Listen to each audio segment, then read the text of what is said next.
Garuda Express, an international courier service. దివంగత తమిళనాడు మాజీ ముఖ్యమంత్రి జయలలిత కుమారుడినని, ఆమె ఆస్తులని తనకే చెందుతాయంటూ మద్రాస్ హైకోర్టును ఆశ్రయించిన ఈరోడ్ జిల్లావాసి కృష్ణమూర్తి. ఇతడు తాజాగా విడుదల చేసిన దస్తావేజీ ఇప్పుడు వాట్సాప్ లో హల్చల్ చేస్తుంది. ఆయన పిటిషన్ను విచారణకు స్వీకరించిన కోర్టు జయ కుమారుడినని నిరూపించే పత్రాలను చెన్నై పోలీస్ కమిషనర్కు అప్పగించాలని ఆదేశించారు. ఈ నేపథ్యంలో ఆయన వద్ద ఉన్న దస్తావేజు పత్రాలు ప్రసార మాధ్యమాల్లో వెలుగు చూశాయి.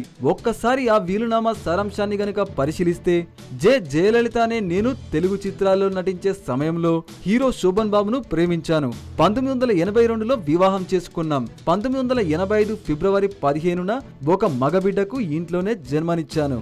ఎంజీఆర్ కు నాపై ఎక్కువ ప్రేమాభిమానాలు ఉండడంతో ఆయన నన్ను చూసేందుకు మా ఇంటికి వస్తూ పోతుండేవారు. దీనివల్ల నా భర్త శోభన్ బాబుకు నాకు మధ్య మనస్పర్ధలు తలెత్తాయి. విడిపోయి జీవించాలని నిర్ణయించుకున్నాం. నాకు పుట్టిన మగబిడ్డ నాకే సొంతమని నా భర్త శోభన్ బాబుకు చెప్పడంతో నన్నే పెంచుకోమని, ఈ బిడ్డ నీ వారసుడని చెప్పారు.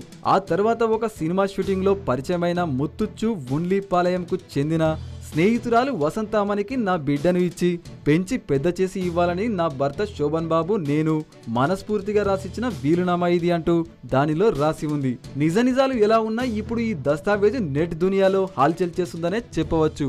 హాయ్ యోయో వ్యూవర్స్, సబ్స్క్రైబ్ చేసేటప్పుడు అక్కడ ఉండే గంట సింబల్ ను ప్రెస్ చేయడం మర్చిపోవద్దు.